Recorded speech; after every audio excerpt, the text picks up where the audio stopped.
नमस्कार साथियों, स्वागत है आपका हमारे यूट्यूब चैनल में। और हम देख रहे हैं हिंदी नेट सेट अध्ययन में आषाढ़ का एक दिन नामक नाटक। कल हम आषाढ़ का एक दिन नाटक का दूसरा अंक देख रहे थे और दूसरे अंक में हमने देखा था कि जो रंगिनी संगिनी है वह जो है वह मल्लिका से मिलती है और मल्लिका से वार्तालाप होता है और फिर वह दोनों जाती है। मल्लिका नहीं, रंगिनी संगिनी वह जो है मल्लिका के पास से जाती है और यह जाते समय संगिनी कहती है कि अच्छा, आपका बहुत समय नष्ट किया, क्षमा कीजिएगा। यहाँ तक हमने कल देखा था। मल्लिका आज वर्षों के यहाँ से हम अभी देखेंगे। ऐसे ही लाइन टू लाइन पंक्ति दर पंक्ति अध्ययन करने के लिए हमारे चैनल को सब्सक्राइब कीजिए, लाइक कीजिए और शेयर करना मत भूलिए। आज वर्षों के अंतरण में तुम लौट कर आए हो। सोचती थी कि तुम आओगे तो उसी तरह मेघ घिरे होंगे, वैसा ही अंधेरा सा दिन होगा, वैसा ही एक बार मैं वर्षा में भीगूंगी और फिर तुमसे कहूंगी कि देखो मैंने तुम्हारी सब रचनाएं पढ़ी है। यानी वह मल्लिका जो है कहती है कि कालिदास को कहती है कि तुम आए हो, उज्जैनी से आए हो और आकर मिल जाते। यदि मैं फिर से तुम्हारे साथ भीगना चाहती हूँ, फिर से मैं प्रकृति के आंचल में तुम्हारे साथ समय बिताना चाहती हूँ और तुम्हें कहना चाहती हूँ कि मैंने तुम्हारी सब रचनाएं पढ़ी है। उज्जैनी की ओर जाने वाले व्यवसायियों से कितना कितना अनुरोध करके मैंने तुम्हारी रचनाएं मंगवाई है। यानी जो उज्जैनी की तरफ जो भी व्यावसायिक व्यापारिक है वह लोग उज्जैनी की ओर जाते थे, उनसे अनुरोध करके वह रचनाएं मंगवाई है। सोचती थी कि मैं तुम्हें मेघदूत की पंक्तियाँ गा गा कर सुनाऊँ। किसी पर्वत शिखर से घंटा ध्वनियाँ गूंज उठेगी और मैं अपनी यह भेंट तुम्हारे हाथों में रख दूंगी। कहूँगी कि देखो, यह तुम्हारी नई रचना के लिए है। ये कोरे पृष्ठ मैंने अपने हाथों से बनवा लिए हैं। इन पर तुम जब जो भी लिखोगे उनमें मुझे अनुभव करोगे। यानी वह एक कोरे पेज है जो है वह देना चाहती है कि वह नई रचना लिखने के लिए। मैं भी वही हूँ, मेरा भी कुछ है। यानी मैं भी वही उस कोरे पेज की तरह हूँ। परंतु आज तुम आए हो तो सारा वातावरण और है और नहीं सोच पाती कि तुम भी वही हो या अरे सोच रही कि कालिदास तुम भी वही हो या क्या बदल गई। फिर अनुस्वार कहता है, मुझे विश्वास है कि मैं इस समय देवी मल्लिका के सम्मुख खड़ा हूँ। यानी वो मल्लिका के पास आता है। मल्लिका कहती है, कहिए। अनुस्वार, देव मातृगुप्त के अनुचरों का अभि अभिवादन स्वीकार कीजिए। यानी वह अनुस्वार कहता है कि देव मातृगुप्त यानी जो कालिदास है उसके अनुचरों का अभिवादन स्वीकार कीजिए। अनुस्वार और अनुनासिक दोनों झुककर अभिवादन करते हैं। मल्लिका, देव मातृगुप्त कौन है? यानी मल्लिका कहती है देव मातृगुप्त कौन है? अनुस्वार, अभी देव मातृगुप्त जो कालिदास का ही एक नाम है, जो देव मातृगुप्त उसे कहते हैं। एक मिनट, कालिदास का ही नाम है देव मातृगुप्त। यानी वह मल्लिका कहती कि देव मातृगुप्त कौन है। मल्लिका जो कालिदास को केवल कालिदास नाम से जानती है। अनुस्वार, ऋतुसंहार, कुमार संभव, मेघदूत एवं रघुवंश के प्रिय नेता, कविंद्र, राजनीति निष्कांत आचार्य तथा कश्मीर के भावी शासक। यानी वहाँ यहाँ पर कालिदास की कौन सी रचना है? ऋतुसंहार है, कुमार संभव है, देवदूत मेघदूत है, रघुवंश है और वहाँ इसके रचयिता है साथ की राजनीति निष्पेषण और आचार्य और कश्मीर के भावी शासक यानी कश्मीर के होने वाले राजा। देव मातृगुप्त की राजमहर्षि गुप्त वंश दुहिदा परम विदुषी देवी प्रियंकु मंजरी आपके साक्षात्कार के लिए उत्सुक है। यानी प्रियंकु मंजरी जो उज्जैनी में कालिदास की जो शादी हुई होती है राजकन्या से, उसका नाम क्या है? तो प्रियंकु मंजरी है।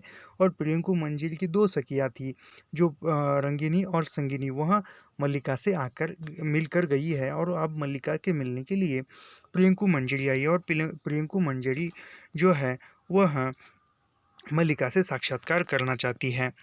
शीघ्र ही यहाँ आना चाहती यानी शीघ्र से ये आना चाहती है। हम उसके अनुचर आपको इसकी पूर्व सूचना देने के लिए हम उसके अनुचर जो है उसकी पूर्व सूचना देने के लिए आए हैं। मल्लिका, अब ऋतुसंहार और मेघदूत आदि के प्रेरणा कालिदास है और आप कह रहे हैं। यानी मल्लिका कहती है आप ऋतुसंहार और मेघदूत आदि के प्रेरणा कालिदास है और आप कह रहे कि मातृगुप्त है। अनुस्वार, वे गुप्त राज्य की ओर से कश्मीर का शासन संभालने जा रहे हैं। मात्रगुप्त उन्हीं का नया नाम है, यानी कालिदास का ही नया नाम मात्रगुप्त है। और वह जो है कश्मीर का राज्य संभालने के लिए यहाँ से जा रहे हैं। मल्लिका, वे कश्मीर का शासन संभालने जा रहे हैं और उनकी राजमहर्षि मुझसे मिलने के लिए यहाँ आ रही है। यानी वह कालिदास जो है कश्मीर का शासन संभालने के लिए, कश्मीर की गद्दी संभालने के लिए जा रहे हैं, और उसकी जो राजमहर्षि है, उनकी जो पत्नी है प्रियंका मंजरी, वह मुझसे मिलने आ रही है। अनुस्वार, मुझे विश्वास है कि इस गौरवपूर्ण अवसर पर आप अपने उपवेश ग्रह के वस्तु विन्यास में कुछ परिवर्तन अपेक्ष समझेगी। यानी जो घर का परिवर्तन सामान वो बिखरा हुआ है वह हम आपका आदेश समझते हुए इस कार्य को अभी अपने हाथों संपन्न किए देते हैं। अनुस्वार, यानी वो घर की व्यवस्था करने लगते हैं। अनुनासिक, मैं समझता हूँ कि यह आसन द्वार के निकट होना चाहिए। अनुस्वार, देवी द्वार से प्रकोष्ठ में प्रवेश करेगी और आसन द्वार के निकट होगा। अनुनासिक, तो उस स्थिति में इसे इसकी वर्तमान स्थिति से 7 अंगुल दक्षिण की ओर हटा ले जाएंगे। अनुस्वार, दक्षिण की ओर, मैं समझता हूँ कि इसकी स्थिति 5 अंगुली ऊपर की ओर होनी चाहिए। गवाक्ष से सूर्य की किरणें सीधी इस पर पड़ती है। अनुनासिक, मैं तुमसे सहमत नहीं हूँ। अनुस्वार, मैं तुमसे सहमत नहीं हूँ। अनुनासिक, तो अनुस्वार, तो विवादास्पद विषय होने के कारण आसन को यही रहने दिया जाए। यानी दोनों की विवाद है और वो कहती कि दोनों आसन को यही रहने जाए। अनुनासिक, अच्छी बात है, इसे यही रहने दिया जाए। और एक कुंभ। अनुस्वार, मैं समझता हूँ कि एक कुंभ इस कोने में और दूसरा कुंभ उस कोने में होना चाहिए। अनुनासिक, मैं समझता हूँ कि कुंभ इस प्रकोष्ठ में होनी ही नहीं चाहिए। अनुस्वार, क्यों? अनुनासिक, क्यों का कोई उत्तर नहीं है। अनुस्वार, मैं तुमसे सहमत नहीं हूँ। अनुनासिक, मैं तुमसे सहमत नहीं हूँ, यानी दोनों एक दूसरे से सहमत नहीं है। अनुस्वार कहता है कि तो क्या करना चाहिए। अनुनासिक, तो कुंभ को यही रहने दी जाए। फिर दोनों इधर, यानी मैं सोचना नहीं पड़ूंगा। अनुस्वार, ये वस्त्र, यानी जो वस्त्र कहाँ रखेंगे। अनुनासिक, वस्त्र आप ही गीले हैं, इसलिए इन्हें नहीं हटाना चाहिए। अनुस्वार, क्यों? अनुनासिक, शास्त्रीय प्रमाण ऐसा है, यानी शास्त्रीय प्रमाण ऐसा है कि गीले वस्त्रों को हटाना नहीं चाहिए। अनुस्वार, कौन सा प्रमाण है। अनुनासिक, यह तो मुझे स्मरण नहीं। अनुस्वार, यह स्मरण है कि ऐसा प्रमाण है। अनुनासिक, हाँ। अनुस्वार, तो अनुनासिक, तो निसंदेह विषय है। अनुस्वार, हाँ, तब तो अवश्य संदिग्ध विषय है। अनुनासिक कहता है, तो संदिग्ध विषय होने से वस्त्रों को भी यही रहने दिया जाए। फिर अनुस्वार कहता है, अच्छी बात है, वस्त्रों को भी रहने दिया जाए। अनुनासिक, किंतु यह चूल्हा अवश्य यहाँ से हटा दिया जाना चाहिए। अनुस्वार, चूल्हा हटाने का अर्थ है आप आसपास की सब वस्तुओं को हटाया जाए, इसके लिए बहुत समय चाहिए। अनुनासिक, और समय के अतिरिक्त बहुत धैर्य चाहिए। अनुस्वार कहता है, और धैर्य के अतिरिक्त बहुत परिश्रम चाहिए। अनुनासिक, और मैं समझता हूँ कि झूठे भाजनों को हाथ लगाना हमारी स्थिति के अनुकूल नहीं है। अनुस्वार, मैं भी यही समझता हूँ। अनुनासिक, तो इस बात में हम दोनों सहमत है कि चूल्हे को न हटाया जाए। अनुस्वार कहता है, मैं समझता हूँ कि हम दोनों सहमत हैं। अनुनासिक, और तो कुछ शेष नहीं। अनुस्वार, मेरे विचार में कुछ भी शेष नहीं। अनुनासिक कहता है, नहीं, अभी शेष है। अनुस्वार कहता है, क्या? अनुनासिक कहता है, यह चौकी यहाँ रास्ते में पड़ी है, यह यहाँ से हटा लेनी चाहिए। अनुस्वार, मैं इससे सहमत हूँ। अनुनासिक, तो अनुस्वार कहता है कि तो यानी यह फिर अनुनासिक कहता है कि तो इसे हटा लेना चाहिए। अनुस्वार, हाँ, अवश्य हटा देना चाहिए। अनुनासिक कहता है कि तो अनुस्वार, तो यानी यह अनुनासिक कहता है कि हटा दो। अनुस्वार, मैं हटाऊं? अनुनासिक, हाँ। अनुस्वार, तुम नहीं। अनुस्वार, नहीं। अनुस्वार, क्यों? अनुनासिक, क्यों का उत्तर नहीं है। फिर अनुस्वार कहता है कि फिर भी। अनुनासिक, पहले मैं तुमसे कहा है। अनुस्वार, किंतु चौकी पहले देखी तुमने। अनुनासिक, तो फिर अनुस्वार कहता है कि तो क्या हुआ। अनुनासिक, हटा दो। अनुस्वार कहता है, तुम ही हटा दो। अनुनासिक, तो रहने दो। यानी कामचोरी, यहाँ कामचोरीपना कहते हैं। ये कुछ न करते, केवल अर्थ चर्चा ही करके चले जाते हैं। अनुस्वार, रहने दो। फिर हम अनुस्वार कहाँ आप? अनुनासिक एक बार फिर चारों ओर दृष्टि डाल ले। अनुस्वार हाँ, एक बार फिर चारों ओर दृष्टि डाल ले, यानी दोनों एक दूसरे पर काम धकेल दे रहे हैं। मातुल अधिकारी वर्ग, आपका कार्य यहाँ पूरा हो गया, यानी मातुल आता है और कहता है कि आपका कार्य पूरा हो गया अधिकारी वर्ग। अनुनासिक क्यों अनुस्वार? अनुस्वार कहता है कि हाँ पूरा हो गया ना। क्यों अनुनासिक? अनुनासिक कहता है कि हाँ हो गया, केवल एक दृष्टि डालना शेष है, यानी सब कुछ हो गया, एक दृष्टि डालकर देखना शेष है। अनुस्वार हाँ, केवल एक दृष्टि डालना शेष है। मातुल तो वह दृष्टि कृपया रहने दीजिए, देवी प्रियंकु मंजरी बाहर बाहर पहुंच गई है। यानी देवी प्रियंकु मंजरी आने का संदेश कौन कौन देता है अनुस्वार और अनुनासिक को? तो मातुल देता है। और मल्लिका को प्रियंकु मंजरी आने का संदेश कौन देते हैं? तो अनुस्वार और अनुनासिक देते हैं। अनुनासिक देवी बाहर पहुंच गई है तो चलो अनुस्वार। अनुस्वार चलते हैं। प्रियंकु मंजिल को मार्ग दिखाते हुए दोनों जाते हैं। मातुल वह सारे प्रदेश में सबसे सुशील, सबसे विनीत और सबसे भोली लड़की है। कौन सबसे? मातुल कहता है कि प्रियंकु मंजिल जो वह सारे प्रदेश में सबसे सुशील, सबसे विनीत और सबसे भोली लड़की है। कौन है वह? किसके बारे में कह रहा है? यह जो है वह मल्लिका के बारे में कहता है। फिर मल्लिका अंदर से आती है। आओ आओ मल्लिका, मैं देवी के सामने तुम्हारी ही प्रशंसा कर रहा था। देवी जब से आई है तुम्हारे संबंध में ही पूछ रही है। यही है हमारी मल्लिका, इस प्रदेश की राजहंसिनी। मल्लिका देवी के लिए कौन सा आसन नियोजित है? यानी मल्लिका देवी के लिए कौन सा आसन है? यह मातुल प्रियंकु मंजरी से कहता है। प्रियंकु मंजरी आर्य मातुल, आप जाकर विश्राम कीजिए, मेरे अनुचर मेरे लौटने तक बाहर प्रतीक्षा करेंगे। यानी प्रियंकु मंजरी कहती है कि मातुल आप बाहर जाकर विश्राम कीजिए, मेरे जो भी अनुचर है, जो भी मेरे साथी है, वह बाहर मेरा इंतज़ार करेंगे। मातुल परंतु आपके लिए आसन? प्रियंकु चिंता मत कीजिए, मुझे कोई असुविधा नहीं होगी। यानी वह मातुल कहता है कि आपके लिए कोई आसन बैठने की जगह?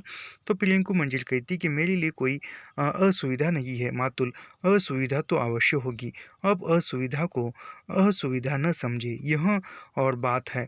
और वास्तव में कुलीनता इसको कहते हैं, बड़े कुल की यही विशेषता होती है। यानी वह कहता है मातुल प्रियंकु से कि असुविधा तो अवश्य होगी, आप जब असुविधा को असुविधा समझे तब आपको असुविधा होगी। और वास्तव में कुलीनता इसको कहते हैं। यानी कुलीनता किसको कहते हैं? मातुल कहता है कुलीनता इसको कहते हैं कि बड़े कुल की यही विशेषता होती है, असुविधा को असुविधा न समझते हैं। प्रियंकु आप जाकर विश्राम कीजिए, मैंने पहले ही आपको बहुत थकाया है। मातुल मुझे थकाया है आपने? करता है, आपके कारण मैं थकूंगा। मुझे आप दिन भर पर्वत शिखर से खाई में और खाई से पर्वत शिखर पर जाने को कहती रहे, मैं तब भी नहीं थकूंगा। मातुल का शरीर लोहे का बना है, लोहे का आत्मलाशा नहीं करता, किंतु हमारे वंश में केवल प्रतिभा की नहीं, शरीर शक्ति की भी बहुत है। मैं पशुओं के पीछे एक दिन में 10-10 योजन घूमा हूँ।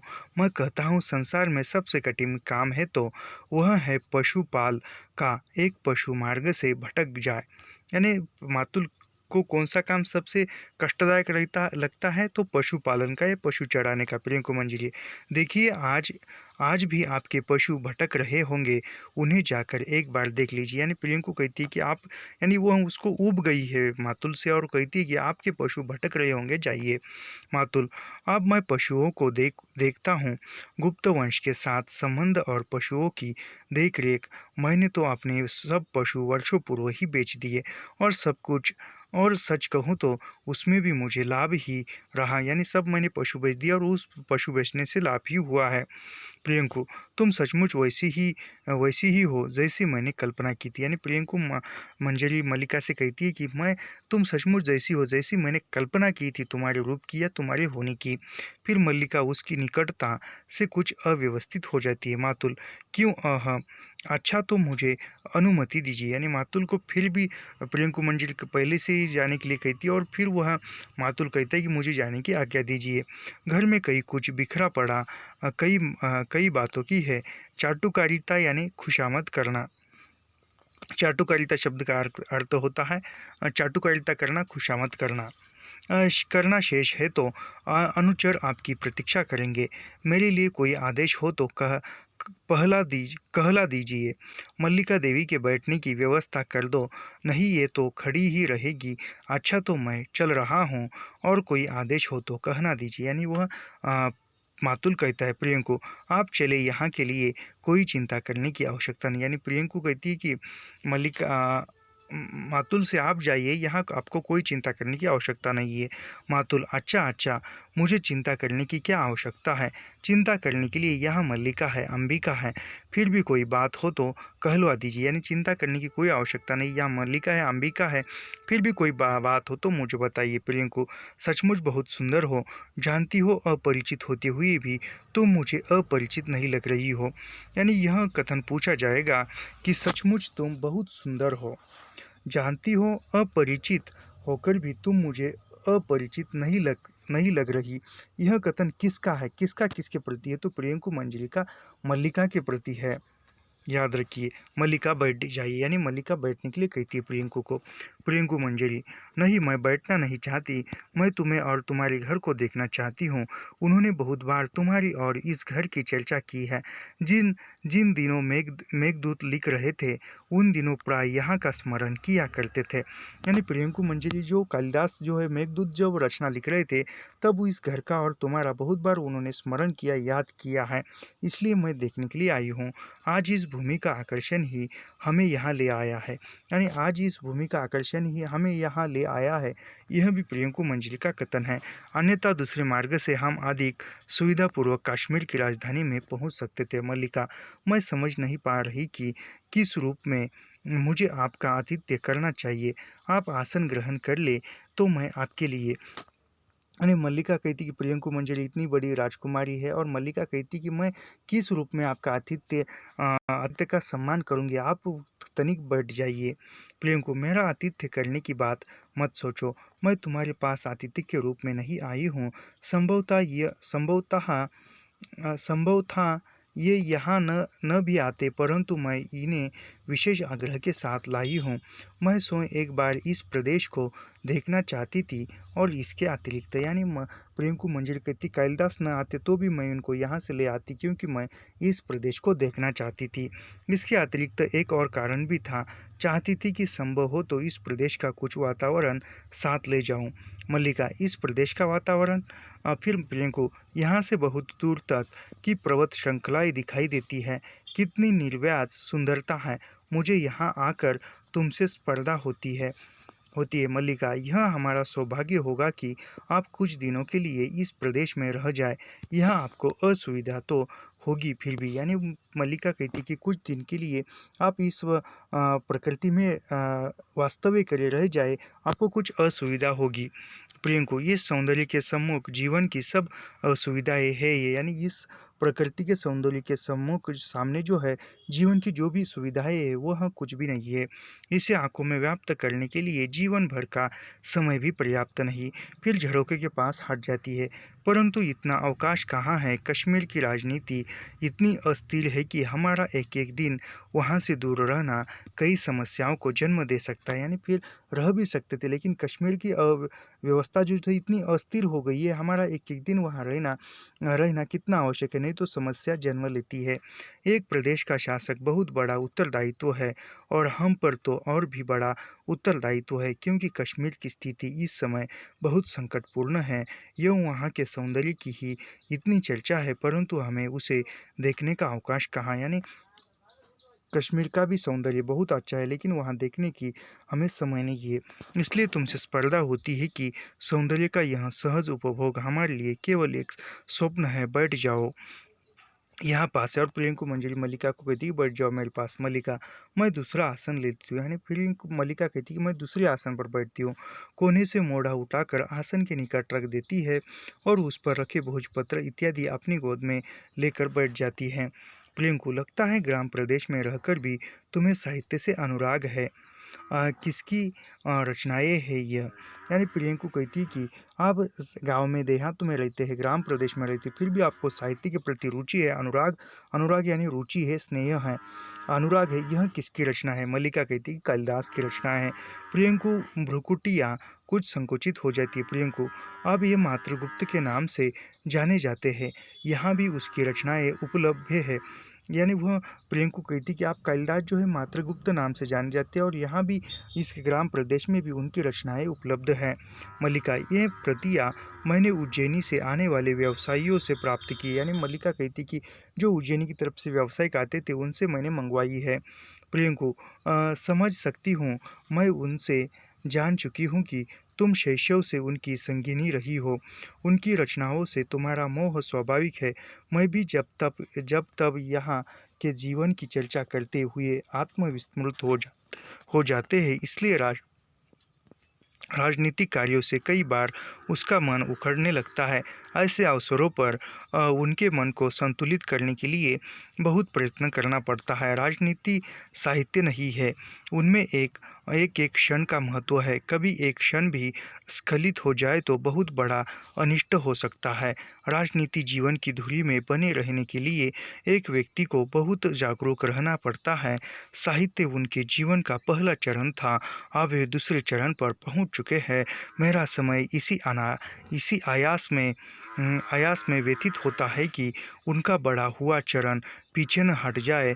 बहुत परिश्रम साध्य जीवन है यह। यानी राजनीति और साहित्य में अंतर बताती है।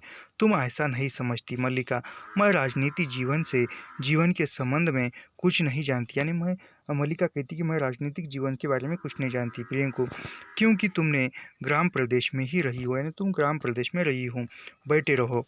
मैंने तुमसे कहा था, यानी फिर प्रियंकु कहती कि बैठी रहो, और मैंने तुमसे कहा था कि मैं यहाँ का कुछ वातावरण साथ ले जाना चाहती हूँ।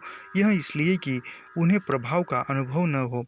कई बार बहुत क्षति होती है, ये व्यर्थ में धैर्य खो देते हैं, जिसमें समय भी जाता है, शक्ति भी उनके समय का बहुत मूल्य है। मैं चाहती हूँ कि उसका समय नष्ट न हुआ करे, इसलिए मैं यहाँ से कहीं कुछ अपने साथ ले जा रही हूँ।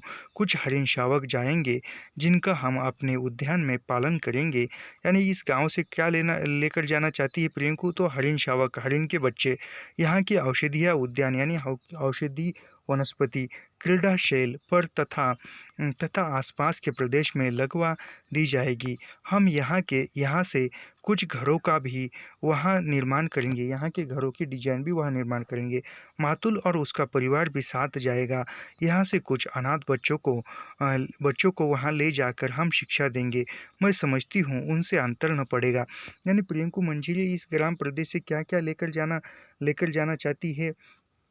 तो लेकर जाना चाहती है, हरिण शावक लेकर जाना चाहती है, औषधि वनस्पतियाँ ले जाकर वहाँ उनके उद्यान में लगाएगी, बाग बगीचे में लगाएंगी। खिल्डा शैल भी लेकर जाने वाली है, और कुछ अनाथ बच्चे भी लेकर जाने वाली है, और मातुल का जो परिवार है वह भी साथ जाने वाला है।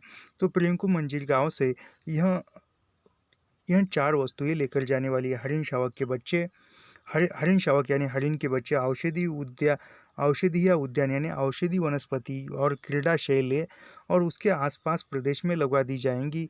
हम यहाँ के से कुछ घरों का निर्माण भी वहाँ करेंगे, और मातुल और उसका परिवार भी साथ जाएगा, और मातुल और उसका परिवार भी यहाँ से जाने वाला है, और कुछ अनाथ बच्चे ले जाकर उन्हें शिक्षा देने के लिए ले जा रही है प्रियंकु मंजिली।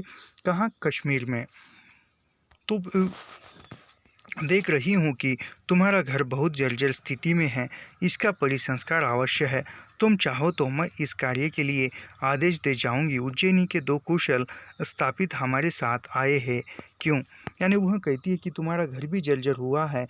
मल्लिका से कहती है कि तुम चाहो तो इसको भी एक पुनर्निर्मित कर सकते हैं। मल्लिका आप बहुत उदार है, परंतु हमें ऐसे घर में रहने का ही अभ्यास है, इसलिए हमें असुविधा नहीं होती। यानी मल्लिका कहती कि हमें ऐसे ही जर्जर घर में रहने का अभ्यास हुआ है, ऐसे ही घर में रहकर हमें अच्छा लगता है, हमें असुविधा नहीं होगी। प्रियंकु फिर भी मैं चाहूँगी कि इस घर का परिसंस्कार हो जाए, उसके जीवन के आकस्मिक वर्षों वर्षों का इस घर के साथ भी संबंध रहा है, यानी कालिदास का इस घर से भी संबंध रहा है। मातुल के घर के स्थान पर मैंने नए भवन के निर्माण का आदेश दिया है। मैंने स्थापत्यों से कहा है कि वे उज्जैनी से शिलाएं लाकर उस कार्य को आरंभ करें। मुझे खेद है कि कार्य के निरीक्षण के लिए मैं यहाँ न रह सकूंगी। कल ही हमें आगे की यात्रा आरंभ कर देनी होगी। तुम भी हमारे साथ क्यों नहीं चलती? यानी वो मल्लिका को कहती कि तुम भी हमारे साथ क्यों नहीं चलती? मल्लिका कहती कि मैं, यानी आश्चर्य से प्रश्न करती कि मैं। प्रियंकु निकट आकर उसके कंधे पर हाथ रख देती है। प्रियंकु, हाँ, इसमें बाधा क्या है? यहाँ तुम किसी ऐसे सूत्र से तो बंधी नहीं हो। यानी वो प्रियंकु कहती कि तुम यहाँ किसी ऐसे सूत्र से तो बंधी नहीं हो कि क्यों तुम्हारी शादी नहीं हुई है, बच्चे बनाई है, तो तुम हमारे साथ चल सकती है। मल्लिका, मेरी माँ यहाँ है। यानी मल्लिका कहती कि मेरी माँ यहाँ है, मैं माँ को छोड़कर नहीं जा सकती। प्रियंकु, यह कोई बाधा नहीं है, तुम्हारी माँ के भी साथ जाने की व्यवस्था हो सकती है। हमारे स्थापित इस घर का परिसंस्कार करते रहेंगे। तुम वहाँ मेरे साथ मेरी संगिनी के रूप में रहोगी। यानी मल्लिका कहती कि तुम्हारी माँ है, इसमें कोई बाधा नहीं है, तुम्हारी माँ भी हमारे साथ चल सकती है, और हमारे जो भी स्थापित है, जो भी स्थापत्य निर्माण करने वाले हैं, वह इस घर का परिसंस्कार करेंगे, नया करेंगे। मल्लिका के मुख पर आहत अभिमान की रेखाएं व्यक्त होती, परंतु अपने भाव को, यानी उसके चेहरे पर एक सुखद रेखाएं उर्मट आ रही थी, लेकिन वो जो भाव उत्पन्न हो रही थी उस भाव को नीचे दबाए रहती है। मल्लिका, क्षमा चाहती हूँ, मैं अपने को ऐसे गौरव की अधिकारिणी नहीं समझती। यानी मल्लिका कहती कि इस बड़े गौरव की अधिकारिणी मैं खुद को नहीं समझती। प्रियंकु, परंतु मैं तुम्हें इससे कहीं आदि की अधिकारिणी समझती हूँ। मेरे आने से पूर्व राज्य के 2 अधिकारी यहाँ आए थे। यानी प्रियंकु कहती है कि मैं तुम्हें यानी मल्लिका कहती कि मैं इसकी अधिकारिणी नहीं हूँ। तो प्रियंकु कहती कि परंतु मैं तुम्हें इस इससे कहीं आदि का अधिकारिणी समझती हूँ। मेरे आने से पूर्व हमारे यहाँ 2 अधिकारी आए थे जो अनुस्वार और अनुनासिक थे। मैंने उन्हें औपचारिक प्रक्रिया के लिए ही नहीं भेजा था। तुमसे उन दोनों को देखा है, यानी तुमने उन दोनों को देखा है। कहती है मल्लिका, देखा है। प्रियंकु, तुम उनमें से जिस किसी को अपने योग्य समझो उसी के साथ तुम्हारे परिणय का प्रबंध किया जा सकता है। दोनों बहुत योग्य अधिकारी। यानी प्रियंकु कहती कि जो दोनों को मैंने भेजा था, वह दोनों जो थे वो तुम्हारे घर को देखने के लिए नहीं आए थे, वह तुम्हारे लिए थे। उन दोनों में से तुम जिसको चाहे उसको अपने योग्य समझ सकती हो, पसंद कर सकती हो। उन दोनों में से एक के साथ तुम्हारा विवाह किया जाएगा। मल्लिका देवी, यानी मल्लिका कहती कि देवी भोजपत्रों को वक्ष से सटाए हुए पग आसन की ओर हट जाती है।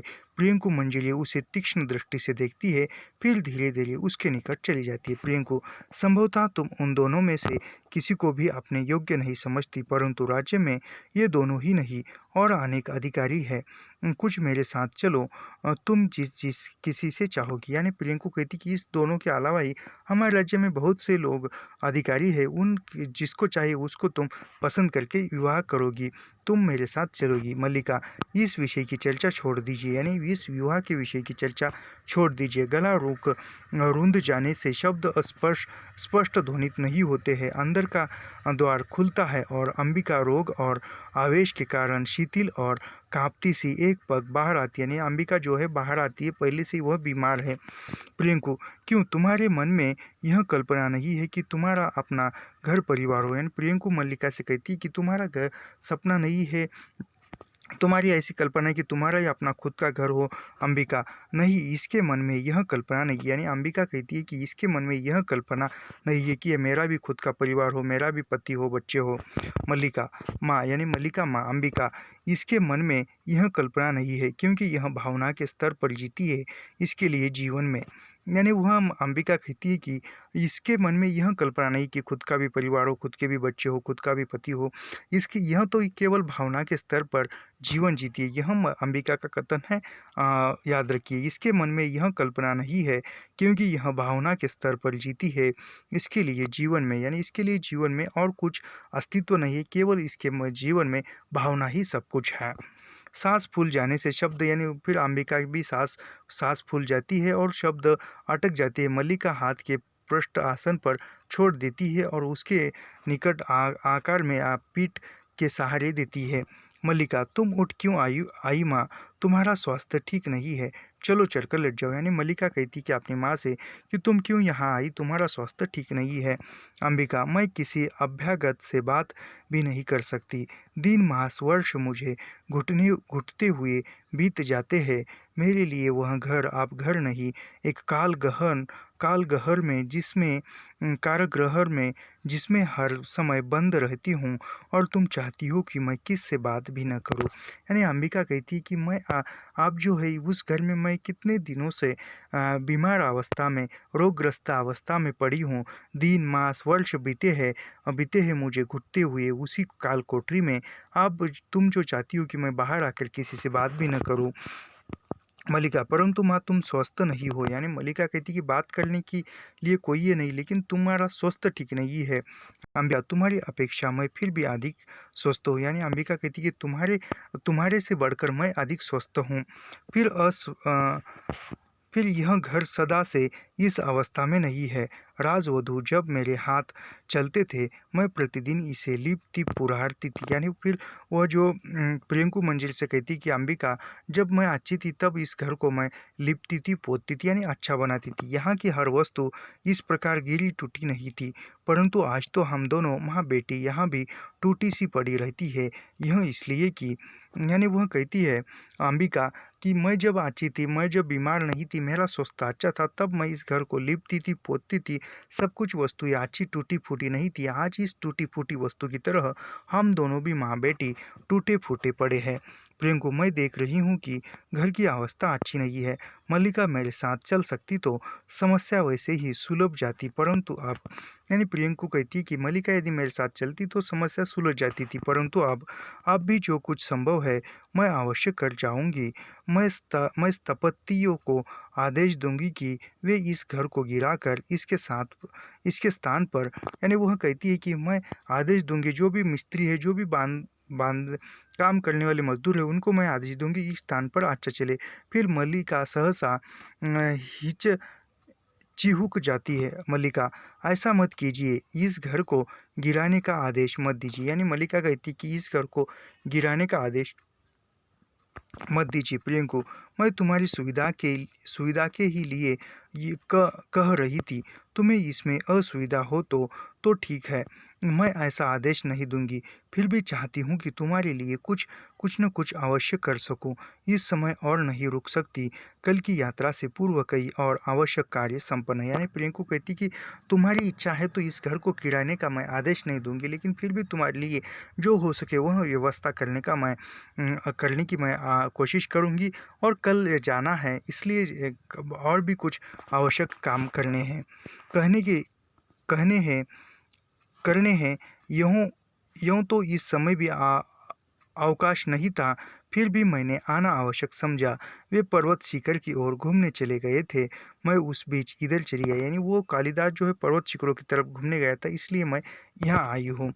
अंबिका, परंतु राजवधु, मैं तुमसे कुछ कहना चाहती थी, तुम्हें बताना चाहती थी कि हम लोग, यानी फिर अंबिका जो है वह कहती कि परंतु राजवधु, मैं तुमसे कुछ कहना चाहती हूँ, हम जो लोग हैं। फिर इतना कहकर खांसने लगती है और शब्द खांसी के डूब जाती है। यानी खांसने की वजह से शब्द नहीं उच्चारित नहीं होते। फिर प्रियंकु मंजिल द्वार के पास से मुड़ती, यानी द्वार के पास से अंदर आती देखती है। प्रियंकु, मैं आपके कष्ट को समझ रही हूँ, जो भी सहायता मुझसे बन पड़ेगी अवश्य करूँगी। इस समय अनुचर प्रतीक्षा कर रहे हैं, इसलिए, यानी प्रियंकु कहती कि जो चाहिए वह मैं आपको आपकी मदद करूँगी।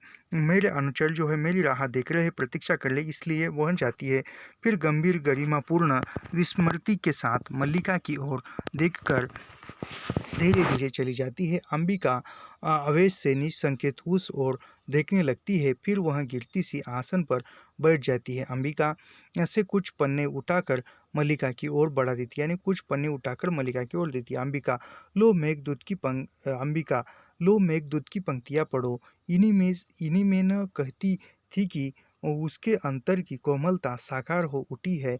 आज उस कोमलता का और भी साकार रूप देख लो। यानी फिर वह मेघदूत की पंक्तियाँ पढ़ो कहकर अंबिका कहती कि लो, तुम यह पढ़ते हुए कहती थी कि उसके हृदय में कोमलता साकार हो उठी है, तो आज वह साकार हुई कोमलता भी देख लो, क्योंकि वह कैलाश यहाँ आया है और यहाँ आकर तुमसे मिलने न आकर वह पर्वत शिखरों पर घूमने गया है। आज वह तुम्हें तुम्हारी भावना का मूल्य देना चाहता है, क्यों नहीं स्वीकार कर लेती। घर की भिंतियों का परिसंस्कार हो जाएगा और तुम उसके यहाँ परिचारिका बनकर रह सकोगी। इससे बड़ा और क्या सौभाग्य है। मल्लिका, राजकन्या की अपनी जीवन दृष्टि है माँ, उसके लिए और कोई क्यों कर उत्तरदायी है। अंबिका, किंतु उसके यहाँ आने के लिए कौन उत्तरदायी है। यानी जो प्रियंकु मंजिल राजकुमारी है, यहाँ आने का इसका उत्तरदायी कौन है। निसंदेह वह उस किसी की इच्छा के बिना यहाँ नहीं आई। यानी वो कालिदास की इच्छा थी इसलिए वह यहाँ आई, लेकिन वो किसी की इच्छा के बिना यहाँ नहीं आ सकती थी। यह भी बात सच है। राज्य के स्थापित इस घर की भिंतियों का परिसंस्कार कर देंगे। आज वह प्रभु है, उसके पास संपदा है। उस प्रभुता और संपदा का परिचय देने के लिए इससे अच्छा और क्या उपाय हो सकता था। यानी आज उसके पास राज्य है, पैसा है, सब कुछ है, तो इसलिए वह उसका परिसंस्कार करना चाहता है घर का। मल्लिका, परंतु माँ अंबिका, माँ कुछ नहीं जानती, कुछ नहीं समझती। माँ भावना की गहराई तक नहीं जाती। माँ, यानी अंबिका कहती कि माँ कुछ नहीं समझती, माँ कुछ नहीं जानती, माँ भावना की गहराई तक नहीं जा सकती। माँ केवल भावनाओं के आधार पर केवल मल्लिका ही जी सकती है। विलोम, इस प्रकार शुद्ध क्यों हो अंबिका। आज तो सारा ग्राम तुम्हारे सौभाग्य पर तुमसे स्पर्धा कर रहा है। यानी विलोम कहता है कि आज इतनी शुद्ध क्यों हो अंबिका, आज तो तुम्हारे भाग्य पर सौभाग्य पर सारा ग्राम जो है स्पर्धा कर रहा है, देख रहा है। राजकीय पगधूलि घर में पड़ती है तो लोग गौरव का अनुभव करते हैं। ऐसा अवसर हर किसी के जीवन में कहाँ आता है। यानी हर किसी के जीवन में राजकीय लोग या राजकीय राजकुमारी आए, यह अवसर किसी के सौभाग्य में कहाँ होता है, लेकिन तुम्हारे यहाँ है अंबिका। यह अवसर देखने के लिए ही तो मैंने आज तक का जीवन जिया है। इतना बड़ा सौभाग्य हमारे शूद्र जीवन में कहाँ समा सकता है। यानी फिर अंबिका कहती कि इतना बड़ा सौभाग्य हमारे जीवन में कहाँ समा सकता है। यह दिन देखने के लिए तो मैं आज तक थी। चलो, मैं स्वयं चलकर ग्राम भर में इस सौभाग्य की घोषणा करूंगी। हमारे वर्षों के अभाव और दुख कितना बड़ा फल मिल लाया है। यानी अंबिका कहती कि मैं सारे ग्राम में बताऊंगी वर्षों के परिश्रम का कितना बड़ा फल लाया है हमारा भाग्य। राज्य के स्थापित हमारे घर की भिंतियों का परिसंस्कार कर देंगे। विलोम, बैठ जाओ अंबिका, आज ग्राम के पास तुम्हारी बात सुनने का अवकाश नहीं है। यानी विलोम कहता है कि बैठ जाओ अंबिका, आज जो है पूरे ग्रामवासियों के पास तुम्हारी बात सुनने के लिए अवकाश नहीं है, समय नहीं है। ग्राम के लोग आज व्यस्त है, उन्हें बाहर से आए अतिथियों के लिए कई तरह की सामग्री जुटानी है। अतिथि यहाँ के पत्थर तक बटोर कर ले जाना चाहते हैं। यहाँ के पत्थर आप बहुत मूल्यवान समझे जाते हैं। यानी यहाँ के पत्थर भी आप बहुत मूल्यवान समझे जाते हैं। मल्लिका, यहाँ के पत्थर पहले भी मूल्यवान थे आर्य। विलोम, यह और बात है कि पहले किसी ने उसका मूल्य समझा न हो। यानी मल्लिका कहती है कि विलोम, यहाँ के पत्थर पहले भी मूल्यवान थे, पहले भी मौलिक थे, लेकिन उसका मूल्य पहले किसी ने समझा नहीं था। अंबिका, तो जाकर तुम भी क्यों नहीं बटोर लेती। संभव है फिर लोग यहाँ कोई पत्थर शेष न रहने दे और तुम्हारी भावना के लिए कोई आधार न रहे। यानी अंबिका कहती है कि मल्लिका को कि तुम भी जाकर वो पत्थर बटोरने में उनकी सहायता क्यों नहीं करती। वह सब पत्थर यहाँ से चल जाए और तुम्हारी भावना का कोई पत्थर यहाँ न रह जाए। मल्लिका, बैठ जाओ माँ, तुम्हारा स्वास्थ्य ठीक नहीं है। यानी मल्लिका कहती है अपनी माँ अंबिका से कि बैठ जाओ माँ, तुम्हारा स्वास्थ्य ठीक नहीं है। विलोम, ग्राम में चारों ओर बहुत उत्साह है। यह दिन इस प्रदेश के जीवन का सबसे बड़ा उत्सव है। लोग आज अपने पशुओं की चिंता नहीं कर रहे हैं, वे अतिथियों के लिए भोज्य और पेय सामग्री जुटाने में व्यस्त है। उस भोज्य सामग्री में संभवतः कुछ हरिण शावक भी होंगे जो राजकन्या के विशेष आदेश पर उपलब्ध किए जा रहे हैं। यानी विलोम कहता है कि आज ग्राम के लोग जो है वह बहुत उत्साह है, व्यस्त है, राजकीय अधिकारों के लिए खाने पीने की व्यवस्था कर रहे हैं। उस खाने पीने की व्यवस्था में कुछ हरिण शावक भी है, शावक भी उस सामग्री में हरिण श्रावक भी है जो राजकन्या के विशेष आदेश से मांगे गए हैं। मल्लिका, यह सत्य नहीं। यानी हरिण शावक का शिकार करके उससे भोजन पकाएगा, यह सत्य नहीं। विलोम, सत्य नहीं है, परंतु इंद्र वर्मा और विष्णु दत्त को स्वयं राजकन्या ने आदेश दिया है कि, यानी विलोम कहता है कि यह सत्य नहीं है, स्वयं राजकन्या ने आदेश दिया है कि हरिण शावक ले आओ। फिर हरिण शावक मातुल क्या समझता है, ने विलोम समझता है कि हरिण शावक जो है वो पकाकर खाएंगे, लेकिन वह वो अपने साथ जो है हरिण शावक को कश्मीर ले जाना चाहती है। मल्लिका, उस आदेश का और अर्थ भी हो सकता है। यानी मल्लिका कहती कि उस आदेश का और भी अर्थ हो सकता है, वह पकाने की बजाय वहाँ वह उसके बाग बगीचे में उसको पालना चाहती है। विलोम, और अर्थ क्या क्या और है? क्या क्या राजकन्या हरिण शावकों से खेला करेगी? क्या उज्जैनी के कलाकार उसकी अनुकृतियाँ बनाएंगे? यह भी एक हृदयग्राही विषय है कि राज परिवार के साथ आए हुए राजधानी के कलाकार आज यहाँ हर वस्तु की अनुकृतियाँ बनाते हुए हुए घूम रहे हैं। यहाँ का कोई पेड़, कोई पत्ता, कोई तिनका शेष न रहेगा जिसकी वे अनुकृतियाँ बनाकर न ले जा सके। यानी जो राजकीय जो कला चित्रकारी करने वाली है, वह सब कुछ यहाँ की चित्रकारी, घर की, पत्ते की, पेड़ की अनुकृतियाँ करने वाली मल्लिका, इसका भी कुछ अपना अर्थ हो सकता है, उस कलाकृति का भी एक अपना अर्थ हो सकता है। विलोम, मैं कब कहता हूँ कि किसका इसका अर्थ नहीं है, अर्थ बहुत स्पष्ट है। वे यहाँ की हर वस्तु को चित्रित के रूप में देखते हैं, उस वैचित्र्य को यहाँ से जाकर दूसरों को दिखाना चाहते हैं। मैं, यह घर, ये पर्वत, सब उसके लिए एक विचित्रता के उदाहरण है। यानी हर एक वस्तु एक मिनट यानी विलोम कहता है कि उस राजकीय लोगों के लिए हर एक यहाँ की वस्तु चित्रकारी है। तुम यहाँ की सब कुछ, हर एक वस्तु, मैं तो उनकी सूक्ष्म और समस्त दृष्टि की प्रशंसा करता हूँ। जो यहाँ वैचित्र नहीं, वहाँ भी वैचित्र देख लेती है। यानी जो जहाँ कोई चित्र नहीं, वहाँ पर भी उनकी दृष्टि चित्र देखती है। एक कलाकार को मैंने यहाँ की धूप में अपनी ही छाया की अनुकृति बनाते देखा है। अंबिका, यहाँ की धूप में उन्हें अपनी छायाएँ अवश्य और सी लगती होगी। वह कौन सी राक्षसी थी जो किसी जीव की छाया को पकड़ लेती थी? यानी यहाँ की धूप में उनकी छाया अच्छी लगती थी। यहाँ ऐसी एक राक्षसी थी जो छाया को पकड़ लेती थी, यानी आभा को। मैं चाहती हूँ कि मैं भी वहाँ राक्षसी होती, और आज मैं भी यानी अंबिका कहती कि मैं भी वहाँ राक्षसी होती तो उस छाया को पकड़ लेती, यानी कालिदास को पकड़ लेती। मल्लिका, तुमसे मैंने कहा है माँ, तुम विश्वास कर लो, बातें मत करो। आर्य विलोम, माँ का स्वास्थ्य ठीक नहीं है, इसे समय विश्राम करने दीजिए। यानी मल्लिका कहती कि आर्य विलोम, आप यहाँ से जाइए, चुप रहिए, माँ का स्वास्थ्य ठीक नहीं है, माँ को विश्राम करने दो। विलोम, हाँ, अंबिका को अंदर ले जाओ। यहाँ पर ग्राम का उत्सव कोलाहल अंबिका के मन को अशांत करेगा। मैं तो उत्सव की सूचना मात्र देने के लिए आया था। आश्चर्य है कि कालिदास ने स्वयं यहाँ आना उचित नहीं समझा। कल तो सुनते ही कि वे लोग चले भी जाएंगे। यानी विलोम कहता है कि आश्चर्य की बात यह है कि जो भी उत्सव है उसका मैं आदेश देने के लिए आया था, लेकिन आश्चर्य इस बात का है कालिदास यहाँ आकर भी यहाँ नहीं आया, वह पर्वत शिखर पर गया है। अंबिका, उसने आना उचित नहीं समझा क्योंकि वह जानता है कि अंबिका अभी जीवित है। यानी अंबिका कहती है कि उसने यहाँ आना, कालिदास ने यहाँ आना उचित नहीं समझा क्योंकि अंबिका अभी तक जीवित है, इसलिए। विलोम, परंतु मैं समझता हूँ कि विवाह एक बार आएगा अवश्य।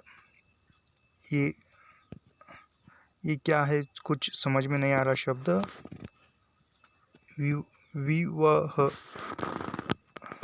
परंतु मैं समझता हूँ कि समय एक बार फिर आएगा। व्यक्ति किसी संबंध सूत्रों को ऐसे नहीं तोड़ सकता। यानी कहता है कि किसी संबंध सूत्रों को ऐसे नहीं तोड़ सकता। जो भी आत्मा की जो बात है या प्रेम है उसको तोड़ नहीं सकता। वह समय आएगा जिस दिन कालिदास भी आएगा, और विशेष रूप से वह जिसे एक कवि का भावुक हृदय प्राप्त हो। तुम क्या सोचती हो मल्लिका, उसे एक बार आना नहीं चाहिए?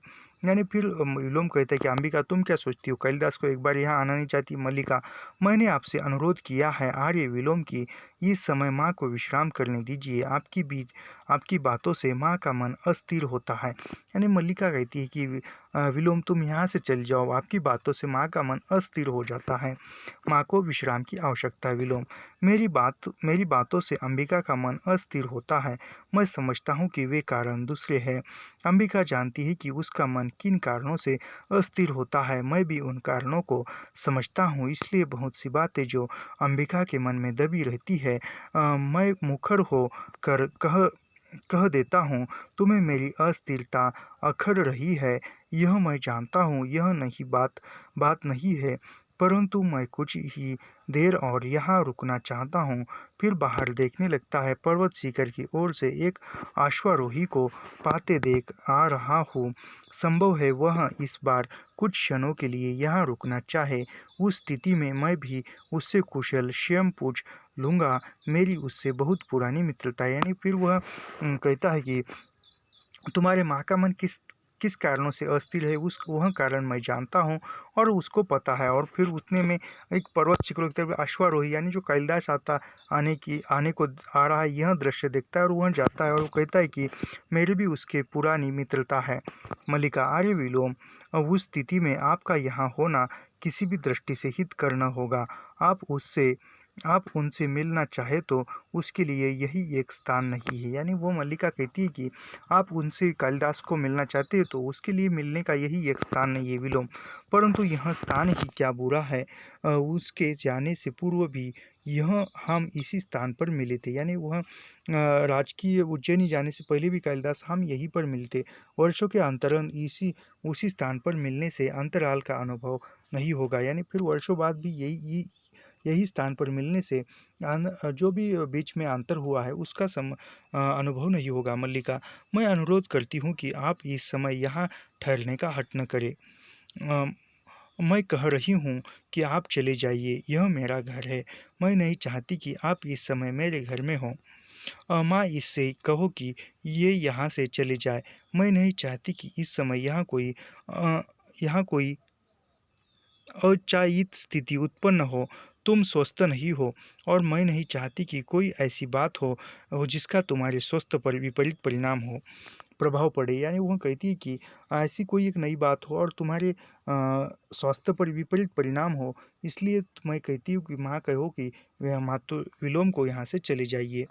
मल्लिका, अरे विलोम, मैंने आपसे कहा कि आप यहाँ से चले जाइए। आप सहसा घोड़े की टापों का शब्द बहुत पास आकर धुल जाए। यानी घोड़ों की टापों का शब्द पास आता है और चला जाता है। यानी घोड़ा पास से गुजर जाता है नज़दीक से। विलोम, चला जाता हूँ। यानी विलोम कहते हैं चला जाता हूँ। नहीं चाहता कि मेरे कारण यहाँ कोई अयाचित स्थिति उत्पन्न हो, परंतु क्या अयाचित स्थिति उत्पन्न हो सकती है यह जान सकता हूँ। यानी वह विलोम कहता है कि मेरे वजह से यहाँ कोई अनायास स्थिति उत्पन्न हो, ऐसा मैं भी नहीं चाहता, लेकिन क्या स्थिति उत्पन्न हो सकती है यह तो बताओ, यह जानना चाहता हूँ। क्यों अंबिका, मेरे यहाँ रहने से क्या अयाचित स्थिति उत्पन्न हो सकती है? फिर अंबिका, मैं जानती थी, आज नहीं तब से ही जानती थी। वह आता तो मुझे आश्चर्य होता, अब मुझे कोई आश्चर्य नहीं है। यानी वह कहती है कि अंबिका, मैं जानती थी वह यानी कालिदास यहाँ आता तो मुझे आश्चर्य होता, लेकिन अब मुझे कोई आश्चर्य नहीं हो रहा है। फिर मल्लिका कहती है, मुझे कोई आश्चर्य नहीं है, मुझे प्रसन्नता है कि मैं उसके संबंध में ठीक सोचती थी। जीवन एक भावना है, कोमल भावना, बहुत कोमल भावना। यानी मल्लिका कहती कि नहीं, अंबिका ही कहती है कि मुझे कोई आश्चर्य नहीं है, मुझे प्रसन्नता है कि संबंध में ठीक सोचती हूँ। यानी कालिदास के संबंध में अंबिका कहती है कि मैं ठीक सोचती हूँ। जीवन एक भावना है, कोमल भावना, बहुत कोमल भावना। यह किसका कथन है, याद रखिए। मुझे कोई आश्चर्य नहीं है, मुझे प्रसन्नता है कि मैं उसके संबंध में ठीक सोचती थी। जीवन एक भावना है, कोमल भावना, बहुत कोमल भावना। फिर यह कथन जो है, यह कथन आषाढ़ का एक दिन नाटक में किसका है? मल्लिका का है या अंबिका का है, तो यह पहचानने में दिक्कत हो जाती है। तो यह अंबिका का कथन है, याद रखिए। विलोम, किंतु मुझे खेद है, वर्षों से इस दिन की प्रतीक्षा थी, अपनी मित्रता पर भरोसा भी था। यानी विलोम कहता है कि मुझे इस बात का खेद है कि वर्षों तक प्रतीक्षा की मैंने और हमारा मित्रता पर भरोसा था, लेकिन वह मिला नहीं, परंतु अब भरोसा नहीं रहा। संभवतः यह मित्रता एक ओर से थी, उसने कभी हमें अपनी मित्रता के योग्य नहीं समझा, और फिर समान की समान से मित्रता होती है। यानी वो कहता है कि समान से समान की मित्रता होती है। कालिदास ने मुझे मित्र के रूप में कहीं देखा नहीं। मल्लिका, आर्य विलोम, यानी मल्लिका चिढ़कर कहती है कि आर्य विलोम, मैं फिर कह रही हूँ, आप चले जाइए, अन्यथा वास्तव में यहाँ एक अयाचित स्थिति उत्पन्न हो जाएगी। यानी बार बार कहती है कि यहाँ से तुम चले जाओ, नहीं तो कोई अनायाच स्थिति उत्पन्न हो जाएगी। विलोम, ऐसा ऐसा तब तो मुझे अवश्य चला जाना चाहिए। अच्छा अंबिका, तुम्हारे स्वास्थ्य की मुझे बहुत चिंता रहती है। जहाँ तक संभव हो धृत और मधु का सेवन करो। मैंने अभी अभी नया मधु निकाला है, चाहो तो मैं तुम्हारे लिए। यानी वह कुछ भी करके विलोम जो है मल्लिका और अंबिका के पास रुक कर बातें ही करना चाहता है। मल्लिका, हमें मधु की आवश्यकता नहीं है, हमारे घर में मधु पर्याप्त मात्रा में। मधु यानी जो शहद। विलोम, ऐसा अच्छा अंबिका, कभी मधु की आवश्यकता पड़ ही जाए तो संकोच नहीं करना। यानी कभी मधु की आवश्यकता या इसकी शहद की आवश्यकता पड़ी तो याद करना, मेरे पास है। मल्लिका, अंबिका मल्लिका को कहती है कि मल्लिका माँ। अंबिका उठकर धीरे धीरे उसके निकट चली आती है और उसे बाह में भर लेती है। अंबिका उसके वक्ष में मुंह छुपा लेती है। उसका सारा शरीर उद्वेग से कांपता है, परंतु कंठ से रुलाई का शब्द सुनाई नहीं देता। अंबिका की आंखें मूंद जाती है और वह उसके कांपते हुए शरीर पर हाथ फेरती हुई फिर वह अपने ओठों को गालों से उसके सिर को दुलारने लगती है। अंबिका, आप भी रोती हो। अंबिका, आप भी रोती हो उसके लिए, उस व्यक्ति के लिए जिसने, यानी अंबिका जो है मल्लिका को बाहों में भर लेती है और वह रोती है और फिर उसके शरीर पर हाथ फेरते हुए अंबिका कहती है कि आप भी रोती हो तुम उसके लिए, कालिदास के लिए। मल्लिका, उसके संबंध में कुछ मत कहो माँ, कुछ मत कहो। यानी मल्लिका कहती है कि अंबिका को उसके संबंध में कुछ मत कहो माँ, कुछ मत कहो। यहाँ पर दूसरा अंक जो है समाप्त हो जाता है और यहाँ से तीसरा अंक हमारा प्रारंभ होता है। तीसरा अंक को हम प्रारंभ करते हैं। कुछ और वर्षों के अंतराल, पर्दा यानी कुछ वर्ष बीत जाते हैं, फिर दूसरा अंक खत्म हो जाने के बाद कुछ और वर्ष बीत जाते हैं, समय बीत जाता है। पर्दा उठने से पहले वर्षा और मेघ गर्जना का शब्द, यानी पर्दा उठने के बाद आषाढ़ का एक दिन फिर से निकल आया है और वर्षा होती है, मेघ गर्जना होती है। पर्दा उठने पर वही प्रकोष्ठ एक टिमटिमाता दीपक जल रहा है। प्रकोष्ठ की स्थिति में पहले से बहुत परिवर्तन आया, यानी जो प्रकोष्ठ जो गाँव था वह पहले की स्थिति में सुधर गया है। हर वस्तु जर्जर और अव्यवस्थित है। कुंभ केवल एक है और उसका भी कोना टूटा हुआ है। यानी घर में मल्लिका के पहले कुंभ दो थे और अब एक ही है और उसका भी कोना टूटा हुआ है। आसन अपने स्थान से हटा हुआ है और उस पर अब बाघ छाल नहीं है। दीवारों पर से स्वस्तिक आदि के चिन्ह लगभग बूझ चुके हैं, यानी दीवार पर जो दो स्वस्तिक के चिन्ह थे वह भी बूझ चुके हैं। चूल्हे के पास केवल एक बर्तन हैं जिन पर स्याही चढ़ी हुई है। एक कोने में फटे हुए मैले वस्त्र जमा है। चारों ओर विचित्रित अराजकता प्रतीत होती है। प्रकोष्ठ में कोई नहीं है। मातुल भीगे वस्त्रों में वैशाखी के सहारे चलता हुआ आता है, यानी मातुल जो है वैशाखियों के सहारों पर भीगे वस्त्रों में आता है। चारों ओर दृष्टि डालकर वह एक लंबी सांस लेता है, नकारात्मक भाव से सिर हिलाता है और प्रकोष्ठों के मध्य भाग में आ जाता है। मातुल मल्लिका को आवाज देता है। अंदर से मल्लिका का स्वर सुनाई देता है। मल्लिका, कौन है? मातुल, मैं हूँ मातुल। देखो वर्षा ने मातुल की क्या गति की है। यानी मातुल कहता है कि मल्लिका को, मैं हूँ मातुल, वर्षा ने यानी बारिश ने कैसी अवस्था बनाई रखी है। अपने सिर से और वस्त्रों से पानी निचोड़ने लगता है। मल्लिका अंदर का द्वार खोल कर आती है। उसके वस्त्र फटे हुए हैं, रंग पहले से काला पड़ गया है और आँखों का भाव भी विचित्रित है। सा लगता है। उसके संपूर्ण व्यक्तित्व में भी प्रकोष्ठ की सी जीर्णता व्याप्त हो, यानी जिस प्रकार गांव जीर्ण हो रहा है उस प्रकार मातुल का भी व्यक्तित्व शरीर जो है जीर्ण हो रहा है, व्याप्त प्रतीत होती है। किवाड़ खुलने पर अंदर का जो भाग दिखाई देता है वहां आप तल्प के स्थान पर एक टूटा सा पालना रखा है। मल्लिका बाहर आकर किवाड़ बंद कर दिया, यानी पहले जिस जगह पर तल्प था बैठने का वहां पर एक टूटा हुआ पालना है जो शिशु को डालते हैं उसमें। फिर मल्लिका, आर्य मातुल आप इस वर्षा में, यानी फिर वह मल्लिका कहती कि मातुल आप इस वर्षा में, आर्य मातुल कहता है इस वर्षा से बचने के लिए तुम्हारे घर के सिवा कोई शरण नहीं थी। सोचा जो हो मातुल के लिए आज भी तुम वही मल्लिका हो, यानी मातुल कहता है कि इस बारिश से बचने के लिए तुम्हारे घर के सिवा और कोई सहारा नहीं था, जो भी हो वह मैं आया हूँ। यह आषाढ़ की वर्षा तो मेरे लिए काल हो रही है। पहले जब मैं दो पैरों पर चल लेता था तो मैंने कभी भारी से भारी वर्षा की चिंता नहीं की, यानी मातुल के आप दोनों पैर नहीं है, अपंग हो गया है, तो कहता है कि यह आषाढ़ की वर्षा है और बड़ी भारी वर्षा हो रही है और इस वर्षा में मेरे पैर नहीं है, दो पैर होते तो मैं इससे बड़ी बारिश का सामना करता था। परंतु अब यह स्थिति है कि वैसाखी आगे को रखता हूँ तो पैर पीछे को फिसल जाता है और पैर आगे को रखता हूँ तो वैसाखी पीछे की ओर फिसल जाती है। यह जानता कि राजप्रसाद में रहकर पाँव तोड़ बैठूंगा तो कभी ग्राम छोड़कर न जाता, यानी यह जो है यह कश्मीर अ,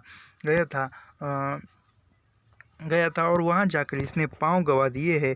तो वो कहता है कि मैं राजप्रसाद में या रजवाड़े में जाकर पाँव गवा बैठूंगा तो मैं कभी गांव छोड़कर नहीं जाता था। अब पीछे से मेरा घर भी उन लोगों ने ऐसा कर दिया है कि कहीं मेरा पैर जमता ही नहीं, यानी उन लोगों ने मेरा घर भी ऐसा बना दिया है, बड़ा 5 स्टार बना दिया है कि कहीं पाँव भी रुकता नहीं है। इन चिकने चिकने शिलाखंडों से तो वह मिट्टी ही अच्छी थी जो पैर को पकड़ती थी। मैं तो इस घर के रहते हुए भी ग्रहहीन हूँ, यानी आप ऐसी जो फर्श का घर है, स्टाइल की फर्श है, उससे पैर फिसलता है। मिट्टी ऐसी रहती है कि जो पाँव को पकड़े रहती है। न बाहर रहते बनता है न अंदर रहते। इन श्वेत शिलाखंडों के दर्शन से ही मुझे वह प्रसाद स्मरण हो जाता है जहाँ फिसल कर एक पैर तोड़ आया हूँ, यानी वहाँ रजवाड़े में फिसल कर एक पैर, यानी वह मातुल का पैर किस प्रकार से टूट गया है, एक पैर किसी लड़ाई में या किसी युद्ध में नहीं है, तो वह प्रसाद स्मरण हो जाता है कि जहाँ फिसल कर एक पैर तो, यानी वो फिसल कर गिर गया था। मल्लिका, खड़े रहने में आपको कष्ट होगा, आसन ले लीजिए, यानी मल्लिका कहती कि खड़े रहने में आपको कष्ट हो रहा है, अब बैठिए। मातुल, मुझसे कोई पूछे तो मैं कहूँगा कि राजप्रसाद में रहने से अधिक कष्टकर स्थिति संसार में हो ही नहीं सकती, यानी मातुल कहता है कि राज व्यवस्था में या राजकीय देखरेख में रहने से अच्छी व्यवस्था नहीं हो सकती, कष्टकरी व्यवस्था है। आप आगे देखते हैं तो प्रतिहारी जा रहे हैं, पीछे देखते हैं तो प्रतिहारी आ रहे हैं, जहाँ देखो वहाँ प्रतिहारी पहरेदार है। सच कहता हूँ मल्लिका, मुझे कभी पता नहीं चल पाया कि प्रतिहारी मेरे पीछे चल रहे हैं या मैं प्रतिहारियों के पीछे चल रहा हूँ। और इससे भी कष्टकर स्थिति यह थी कि जिन व्यक्तियों को देखकर मेरा आदर से सिर झुकाने को मन होता था वे मेरे सामने सिर झुका देते थे, यानी जिन लोगों को देखकर मैं सिर झुकाने का प्रयत्न करता वही लोग मेरे सामने आकर सिर झुका देते थे। फिर हाथ से अपनी ओर संकेत कर देता। बताओ मातुल मैं ऐसा क्या बताओ मातुल मातुल में ऐसा क्या नहीं बताओ मातुल में ऐसा क्या है, लोग मेरे सामने सिर झुका देते जिसके आगे कोई सिर झुकाएगा। मातुल न देवी है न देवता है, न पंडित है न राजा है, क्यों कोई सिर झुकाकर मातुल की वंदना करे। परंतु नहीं, लोग मातुल तो क्या मातुल के शरीर से उतरे हुए वस्त्रों तक की वंदना करने को प्रस्तुत थे और मैं बार बार अपने को छूकर देखता था कि मेरा शरीर हाड़ मांस का ही है या चिकने पत्थर का हो गया है, जैसे मंदिरों में देवी देवताओं का होता है। यहाँ आकर मुझे सबसे बड़ा सुख यह हुआ कि कोई मुझे देखकर वंदना नहीं करता और न मुझे भ्रम उत्पन्न होता कि मैं आगे मैं आगे चल रहा हूँ या प्रतिहारी मेरे आगे आसपास है। केवल यहाँ वर्षा मुझसे नहीं सही जाती, केवल बारिश मुझसे यहाँ की नहीं सही जाती, केवल यहाँ पर यही है। मल्लिका, आपको वस्त्र सुखाने के लिए आग जला दूँ, यानी आपको वस्त्र सुखाने के लिए आग जला दूँ, यह मल्लिका कहती है कि मातुल, तुमने घर की क्या अवस्था रखी है, यानी घर किस प्रकार बनाया है। अंबिका के न रहने से घर में कोई व्यवस्था नहीं रही। जिधर देखता हूँ अराजकता दिखाई देती है। यह ठीक है कि प्रियंकु मंजिल ने तुम्हारे लिए कुछ वस्त्र और स्वर्ण मुद्राएं भिजवा दी थी, जो तुमने लौटा दी। यानी वह मातुल कहता है कि तुम्हारे लिए प्रियंकु मंजिल ने कुछ वस्त्र और स्वर्ण मुद्राएं भेजी थी, जो तुमने लौटा दी थी, अपनाई नहीं थी। मल्लिका, मुझे उसकी आवश्यकता नहीं थी। यानी मल्लिका कहती कि उस समय में मुझे उस मुद्राओं की वस्त्रों की आवश्यकता नहीं थी। मैले वस्त्रों के पास जाकर उसके नीचे से भोजपत्रों से बनाए हुए ग्रंथ को निकाल लेती है, फिर भी वह ग्रंथ संभाल कर रखती है। तो आज की वीडियो में इतना ही। यहाँ इसके आगे का भाग हम अगली वीडियो में देखते हैं। तो ऐसे ही लाइन टू लाइन, पंक्ति दर पंक्ति अध्ययन करने के लिए हमारे चैनल को सब्सक्राइब कीजिए, लाइक कीजिए और शेयर करना मत भूलिए। काफ़ी कम समय बचा है एग्ज़ाम में, केवल आज एक तारीख है और 18 जून को पेपर है। केवल देखा जाए तो एक 45 दिन हमारे पास बचे हैं। तो मिलते हैं नेक्स्ट वीडियो में। धन्यवाद।